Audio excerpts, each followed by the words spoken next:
नमस्कार, वंदे मातरम। मैं हूं श्यामगिरी। आप देख रहे हैं हमारा चैनल मुद्दा भारत का। मुद्दा भारत का यानी मुद्दा आपका। मुद्दा है उद्धव ठाकरे जी का। जी हाँ, इंडिया गठबंधन में जिस तरह से माहौल बना हुआ है, जिस तरह से भूकंप जैसा आया हुआ है, लोग जो है गठबंधन तोड़ रहे हैं, छोड़ रहे हैं। ऐसी स्थिति में महाराष्ट्र की हम अगर चर्चा कर लेंगे तो उद्धव जी को जो है इस समय स्थिति क्या है, इन्हीं पर चर्चा करेंगे कि आखिर में महाविकास आघाड़ी और इंडिया गठबंधन में किस तरह तालमेल हो पाएगा, या इंडिया गठबंधन चुनाव, लोकसभा चुनाव तक टिक पाएगी।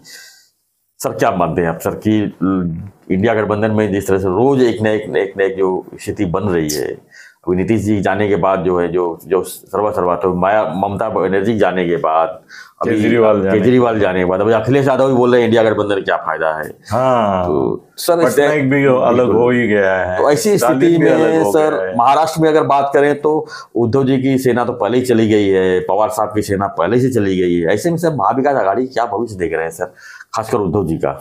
सर उद्धव जी के बारे में मेरे पास एक बहुत बुरी खबर है जो उनके अनुयायियों को वेरीफाई करनी चाहिए। अच्छा। क्योंकि मुझे मिली है जी। मैं ये नहीं कह सकता कि मैंने वेरीफाई किया, मगर मैं बिलीव करता हूँ जी कि सर उनको फिजिकल उपचार, तो उनको जो पैरालिसिस और ये सब हुआ था उसकी वजह से रोज उनका 1 घंटा फिजियोथेरेपी चलती है। जी अभी वो हाँ सर करना पड़ता है वो लंबे समय तक, क्योंकि वो चलते समय देखो उनके पाँव ऐसे टेढ़े मेढ़े पड़ते हैं थोड़े। वो लंबा झब्बा पहनते हैं ना, वो इसलिए पहनते हैं कि वो पाँव के थरथराहट नहीं दिखे। जी जी जी। वो उनका वो होशियार है। वैसे उनका जो ड्रेस डिजाइनर है उन्होंने देखा है कि इनके पाँव लड़खड़ाते हैं, वो पता चलता है। तो उन्होंने क्या किया है, उनको लंबा जब्बा, मतलब वो मुस्लिम कम्युनिटी में ऐसा जब्बा होता है, हिंदू में इतना लंबा जब्बा नहीं होता है। पर ठीक है, वो सर कोई बात छुपाना है भाई, किसी के यहाँ पे कुछ है तो वो मलहम लगाता ही है। बाल काले नहीं है, सफेद है तो काले करके लेता है। वो भी करके लेते हैं बाल काले, और मुझ भी काले करते हैं। तो ऐसा है उनका प्रॉब्लम कि उनको अभी मानसोपचार भी चालू हो गया है, क्योंकि बार बार वो डिप्रेशन में जा रहे हैं। अच्छा। और नर्वस ब्रेकडाउन बोलते हैं उसको। डिप्रेशन से भी बदतर जो होता है वो नर्वस ब्रेकडाउन। अचानक से वो हाई खा जाते थे, मराठीत बोलतो आम्ही हाई खाल्ली। मतलब वो बोलते कि किसी में कुछ दम नहीं, हाँ ऐसा है तो तसा है तो तसा है, ऐसा का भरोसा नहीं, ऐसा का नहीं। और अपने आसपास के लोग जो हैं उनके ऊपर ही शक होने लगा। अभी उनका सबसे ज़्यादा शक जो है वो असल में उनका जो हनुमान है असल में, वो संजय राउत है। हाँ। उसके ऊपर है। भी संजय को नहीं कहूँगा डर लग रहा है, क्योंकि वही करता धरता है। वही अभी उद्धव जब मानसोपचार ले रहे हैं, उनका मानसिक संतुलन खो गया है वो, और वो अचानक से भ्रमित हो जाते हैं। उनकी जो बारे में बातें सुनने को मिल रही हैं मुझे, अचानक से असंबद्ध शब्द हमारे हिंदी में है, असंबद्ध, कि जिसका कोई आगे पीछे रिलेशनशिप नहीं रहता है, रेफरेंस नहीं रहता है, ऐसी बातें बोलने लगते हैं वो कभी कभी। तो उसके लिए वो अच्छा, बम्बई के वो डॉक्टर का नाम भी मुझे मालूम है, वो बहुत अच्छे डॉक्टर हैं, वो मानसोपचार में देते हैं, गोली भी उसके लिए ले रहे हैं। थोड़ा सा मेंटल, थोड़ा उनका स्ट्रेस और डिप्रेशन जो है वो कम करने के लिए कोशिश हो रही है, मगर वो संभल नहीं पा रहे हैं। सर वो भी अभी जो भाषण करते हैं ना, वो पहले वाले भाषण नहीं रहे उनके। अभी वो ऐसे तड़प के बोलते हैं, और वो तड़पन जो है ना उनकी, उसमें एक खोखलापन दिखेगा आपको। जब आदमी खोखला हो जाता है, उसका आत्मविश्वास ढल जाता है, उसको लगता है कि मेरे को कोई भविष्य ही नहीं है, मैं तो अभी जिंदा लाश बन गया हूँ। ऐसा जब आदमी को लगता है ना, तो उसको डिप्रेशन और नर्वस ब्रेकडाउन कहते हैं। वो उस तरह का आदमी जिस तरह की भाषा बोलता है, वो किसी लोगों को तो लगता है कि ये क्या पागल जैसा बोल रहा है जी। अभी उनके भाषण जब लोग सुनते हैं तो लोग, उनके ही शिवसेना के लोग पजल में आ जाते हैं, बोलते हैं ये इस तरह से भाषा कर रहे हैं, मोदी से झगड़ा ले रहे हैं, शाह से झगड़ा ले रहे हैं, इनके ऊपर इतनी बुरी कमेंट्स कर रहे हैं, तो उसका खामियाजा हमको भुगतना पड़ रहा है। सर ये उनकी पेडनेकर मैडम है ना जी, उसकी एक मैत्रिण है, वो मेरे पहचान में है, वो बोली कि पेडनेकर भाई बोली, मैं नाम इसलिए ले रहा हूँ सर, कैसे ना बिना नाम लिए सर मजा नहीं आता है, मजा नहीं आता है। लोगों को भी जाके पूछ सकते हैं ना भाई। तो किशोरी पेडनेकर, हाँ किशोरी पेडनेकर महापौर जी जी जी जी। तो उसने ऐसा बोला, जो तुम्हारा ये वायकर, रविंद्र वायकर, उसने भी एक जगह इसी तरह का मगर थोड़ा सौम्य था। वो बोली कि दुश्मनी लेते हैं हमारे साहब और निभाने हमको पड़ती है। भुगत नाम को पड़ रही है, भुगत नाम के, हाँ जी। मतलब ऐसा है कि उद्धव जी उनके ऊपर अनाप शनाप बोलते हैं, उनके ऊपर कार्रवाई नहीं करने का सरकार का पॉलिसी इसलिए कि उनको सिंपैथी न मिले। उनके ऊपर भी कार्रवाई हो सकती है सर, मगर सरकार नहीं चाहती कि उनको कोई प्रकार से सिंपैथी मिले जी। हाँ, तो इसके लिए वो उनको नहीं हाथ लगाते, मगर इनके आसपास के लोगों को हाथ लगाते। सर रविंद्र वायकर का प्रकरण जो है ना, उसका मैंने थोड़ा स्टडी किया क्योंकि उसका फ्रेंड मेरा फ्रेंड है, तो उसने मुझे समझा के दिया कि ये किस तरह से हुआ, कौन कौन से ठहराव हुए। सर मैं बोलूं ना, रविंद्र वायकर निर्दोष है। ये तो सिर्फ उद्धव ठाकरे के दुश्मनी की वजह से उसको फंसाया जा रहा है, शायद जेल भी जाना पड़ेगा उसको, मालूम नहीं मुझे। और सिर्फ एक ही मुद्दा है कि वो उद्धव का राइट हैंड है और उद्धव का और उसका बिजनेस पार्टनरशिप भी है कहीं के, बात से नहीं, बहुत पहले से सर। हाँ, मगर उन्होंने अभी वो खटकता है ना जी। तो उद्धव क्या कर रहा है कि उद्धव खुद को बचा के रखा है और अपने सब पूरा जो परिवार है शिवसेना का उसको उद्ध्वस्त कर रहा है। जितना वो ज्यादा बक बक बक बक बक बक बक बक बक बक करता है, उतना उनको fuck fuck fuck fuck fuck fuck करते हैं गवर्नमेंट। पक्का मतलब मैं जो बोल रहा हूँ वही है। देखो ना, इनके अनिल परब से लेके, रविंद्र वायकर से लेके, किशोर पढ़ने के लेके, संजय राउत हैं, संजय राउत भाई को भी। सर इन सब में से किसी का इतना बड़ा दोष नहीं।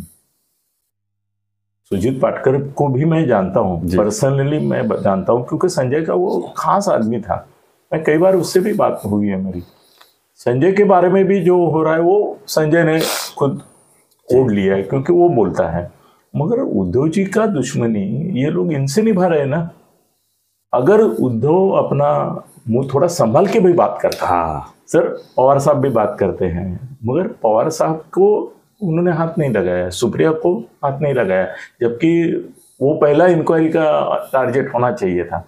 अजीत दादा को नहीं हाथ लगाया उस समय भी। जी। जिस दिन 70,000 की बात बोले मोदी, 70,000 करोड़ का लफड़ा हुआ है, 2 दिन के बाद उनको अंदर भी दिया अजीत दादा को है कि नहीं।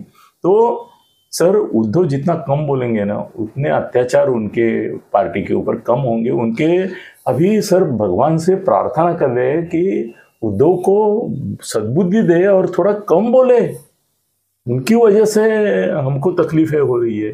जिस दिन उद्धव जी है ना, और उद्धव जी का इलेक्शन में भवितव्य कुछ नहीं, वो खिलाफ बोलेंगे करके मोदी के इनका मुकाबला होगा क्या? जमीन आसमान से भी ज्यादा लंबा गैप। हाँ, मोदी कहाँ, तुम कहाँ।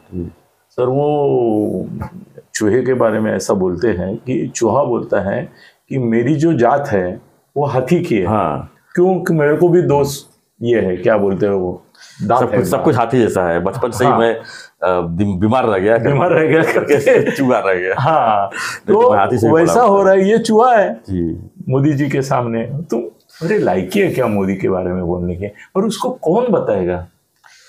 सर सवाल हमारा सवाल पीछे रह गया ये कि नहीं कि उद्धव का जो बोलना है उसकी वजह से।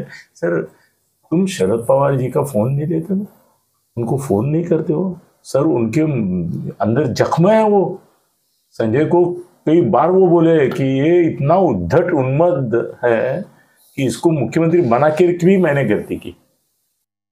ये गलती का एहसास संजय के पास, मैं नाम लेता हूँ ना सर, कोई महाराष्ट्र में नाम लेके बोलता है क्या?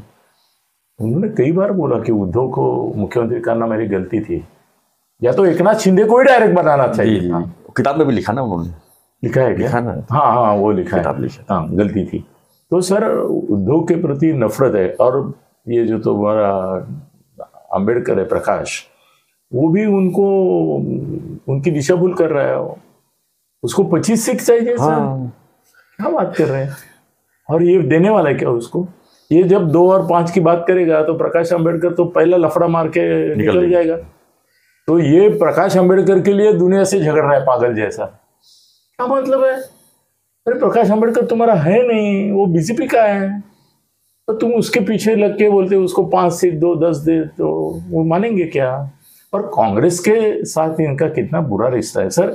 ये नाना पटोले से लेके सबका हेड, वो क्या हो गया है ना, उनका पागलपन है ना, वो इस हद तक गया है बेचारे, मानसोपचार ले ले। मैं भगवान से प्रार्थना करूंगा कि उनको मानसिकता ठीक हो जाए, उपचार लागू हो जाए। मगर सर ऐसा हो रहा है कि वो पटोले के बारे में गलत गलत बोलते हैं, विजय वडेट्टीवार के बारे में गलत बोलते हैं, और सब थोरात के बारे में गलत बोलते हैं, अशोक चौहान को भी कुछ गाली देते हैं। ऐसा कैसा चलेगा? और सर क्या है ना, आजकल एक याद रखो, प्राइवेट में जो बात बोलती है जाती है ना, वो 5 मिनट के अंदर वो आदमी तक पहुंचती है। बिल्कुल। और ये जिन लोगों के साथ बात करते हैं वही उनके दोस्त है, वो उनको बताते हैं कि तुम्हारे बारे में ऐसा बोला, तो वो दुश्मन है सब अभी।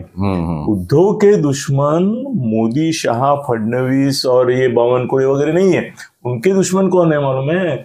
अशोक चौहान है, नाना पटोले, विनय वडेट्टी, विजय वडेट्टीवार है, तुम्हारा अंबेडकर भी है। अंबेडकर भी चाहता है कि सर, अंबेडकर प्रकाश की भी जिंदगी में नहीं भूलेगा कि डॉक्टर बाबा साहब अंबेडकर का नाम जब मराठवाड़ा विद्यापीठ को देने की बारी आई तो इन्होंने विरोध किया था। ये वो कभी नहीं भूल सकते। उनका समाज उनको माफ नहीं करेगा कि जितने भी दंगे हुए और दलितों के ऊपर अत्याचार हुए उस समय, वो सब शिवसेना वालों ने की नहीं है। सर, महाराष्ट्र का मुसलमान समाज जो है शिवसेना के साथ जाएगा। जो शिवसेना बोलती है कि बैंडों के दंगल में हमने मुस्लिमों को काट दिया हजारों की संख्या में, एक तरफ तुम ये भी बोलते हो तो मुसलमान आपके साथ आएंगे, और ये आप बोलते हैं तो कांग्रेस और इनकी सब पंचायत हो रही है। मगर ये बोल रहे हैं, ये पागलपन है उनका, वो मानसिक संतुलन खो गया करके वो याद देते हैं कि ऐसा है। तो आपका जो मूल मुद्दा है उसके बारे में यही मैं कहूंगा कि उद्धव का भवितव्य नहीं है कुछ, न विकास आघाड़ी में, इंडिया में, और सुप्रीम कोर्ट में अभी हारेंगे। सुप्रीम कोर्ट में भी हारेंगे, चुनाव आयोग तो हार चुके हैं, विधानसभा में भी हार चुके हैं, बचा ही नहीं कुछ सर, बचा ही नहीं कुछ सर। ये दिवाला निकल गया। अब लोकसभा के बाद तो सब मामला भी क्लियर हो जाएगा सर, इनका मल्य हो जाएगा, ये भाग जाएंगे दूसरे। धन्यवाद सर। तो हमारा चर्चा था उद्धव जी के बारे में। आप इस चर्चा पर आपकी क्या प्रतिक्रिया है हमें कमेंट बॉक्स जरूर लिखिए। हम जो है राजनीति के पीछे की खबरों को हम लगातार आपके साथ शेयर करते रहेंगे। तो बने रहिए हमारे साथ, देखते रहिए हमारा चैनल मुद्दा भारत का। धन्यवाद। जय हिंद, जय महाराष्ट्र, जय श्री राम।